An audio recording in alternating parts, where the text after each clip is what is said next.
What's up everyone? Welcome to my channel. Today in this video I will tell you about the Sleeper Agent audiobook. It is now complete. You can find it at my website, thesleeperagent.com. It is being sold. I'm selling it for about 20 bucks. And there's over 10 hours of audio. You can buy it and you get a zip folder, and it's got each individual chapter, but then it has at the end one MP3 with the entire book on it. And so that's what you get. And I finished it at the end of June, early July, put it up on my site, and I'm selling it there. And I may take it to Amazon, I don't know. Amazon screws authors, so I don't know. But at the same time, it's like it's going to be a lot harder for me to just market the audiobook from my website and get people to come to my website and buy it. People on Amazon, you probably sell like way more. They just take a lot more of the cut. So I don't know what I'm going to do about that yet. But for right now, those who are interested, you can find The Sleeper Agent in audiobook format at thesleeperagent.com. So that's good. It's really cool. I mean, all these different voices, very engaging. Like you have any quotes that are from Eric Traub. It's got like a German accent on it. Any quotes from some of the Soviet bioweapon years, it has a Russian accent on it.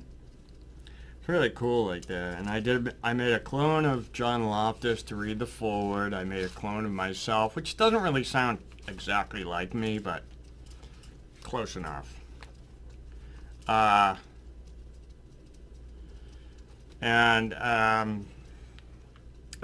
came out really good. I'm really happy with it. So it's going to be sold from there, thesleeperagent.com, and that's where you can find it. Right now, let's see, what else do I have going on?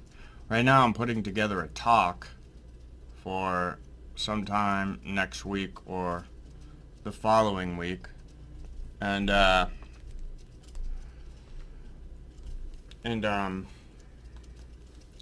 yeah, that's going to be about Eric Traub and his work in bioweapons and his discovery of immune tolerance and how he made biological weapons that would induce chronic diseases, cancers, neurological disorders, and such. So that's going to be interesting. I'm going to be doing that too. I'm kind of like, man, why did I say yes? Because now it's like I have to scramble and get that shit together, and I don't know. I just haven't really felt like doing it. I just really haven't felt like doing it. But I'm going to do it. I'll get it together. I always do.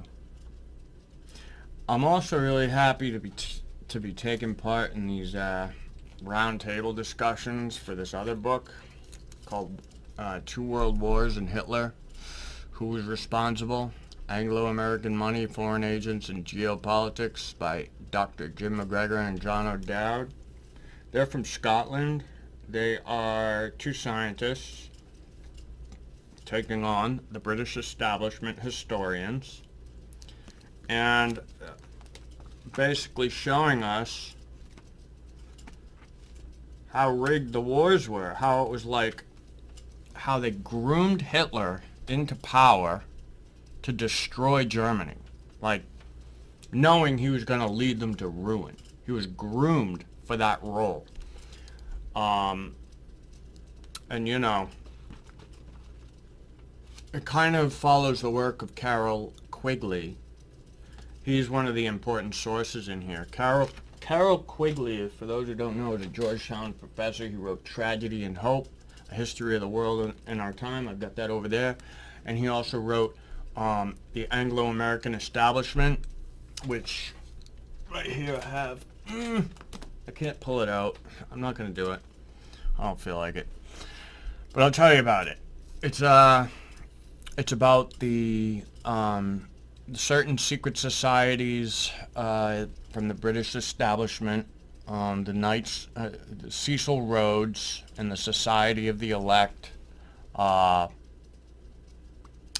Carol Quigley wrote about it a lot, and he was basically destroyed for writing about it. And that book was actually, he wrote that book and he said he didn't want it published until after his death. And when he died, they published the Anglo-American Establishment. But it's the round table discussions. So it's being put on by Trine Day. I'm taking part in it. It's actually got it's got cooperation with some of the folks from Autonomy, Richard Grove and Autonomy. And just a lot of great speakers. We've had 2 of them so far, and some of the people that speak there, I just love hearing them. Some of them are like ex-academic people that were basically like blacklisted because of their research. Guido Preparata, he's been at both of them. He's been at both the 2 roundtables we had, and he wrote a book called Conjuring Hitler. He also wrote a book called The Incubation of Nazism. He was a professor, and he basically had his character destroyed because he wrote about these things and challenged the establishment historians. So it's just disgusting how that happens. Like these taboo topics. You're not supposed to go against what everybody's saying, or they ruin you. Even though you have all of this evidence to speak to something, you're not supposed to go there, you know? So that was really fun taking part in that, and I'm really liking it.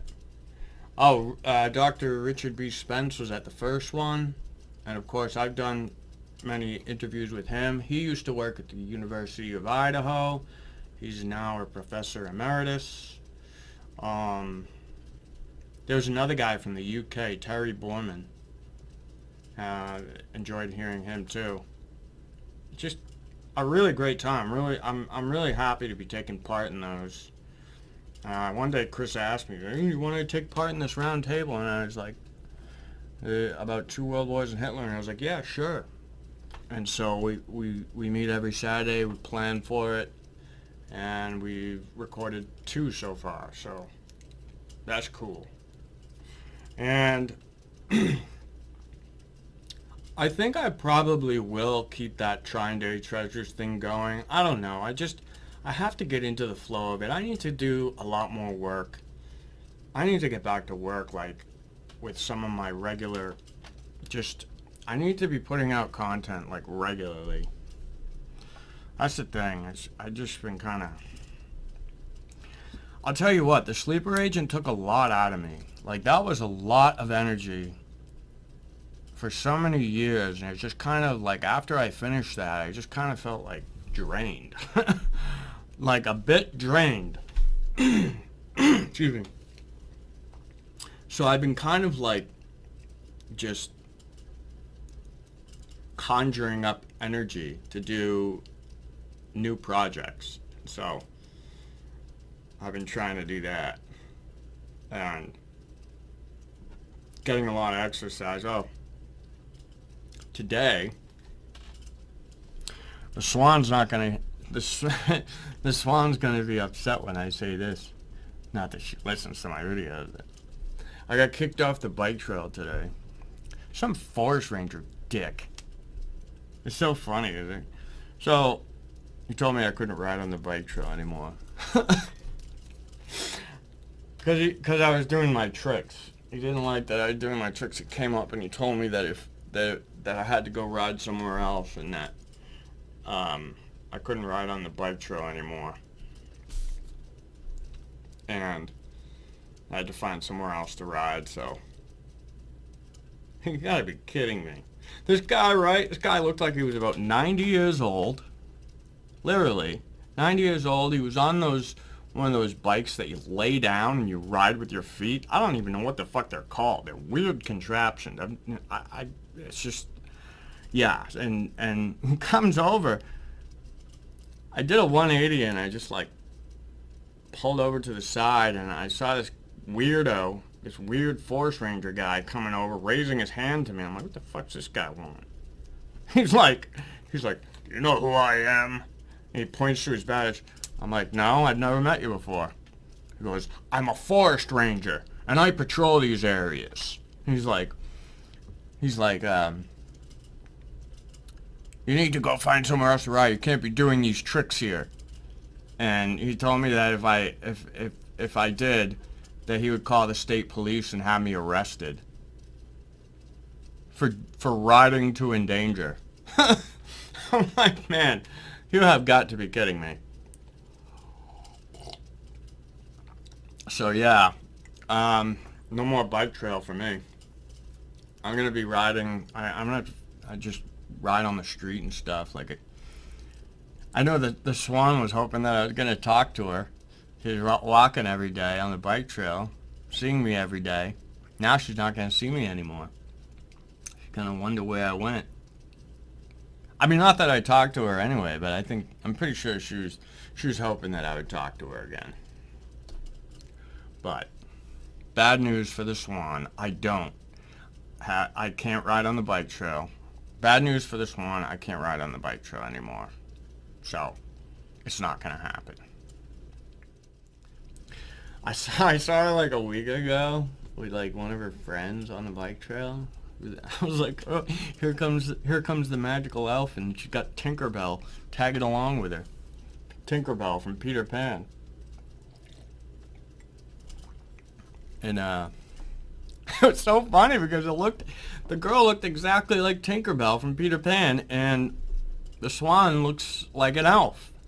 So it was like, I'll put a picture on the screen. This is what her friend looked like, and then this is what she looks like, and then both of them together, this is what they look like. I'm like, what the fuck? No, but I mean, bad news for the Swan. I'm not gonna be on the bike trail anymore, so she's gonna be like, where is he? And eventually she's gonna have to figure it out that I'm not on the bike trail anymore. So if she wants me in her life and if she wants to talk to me, she's welcome to reach out to me. She has my number. She knows how to get a hold of me. And that's how it's gonna be. Otherwise, it was nice knowing you, Swan, but I gotta take my business elsewhere.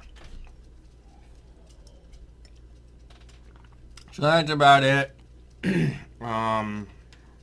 Like I said, I've got the link for the audiobook. I'll put it in the description.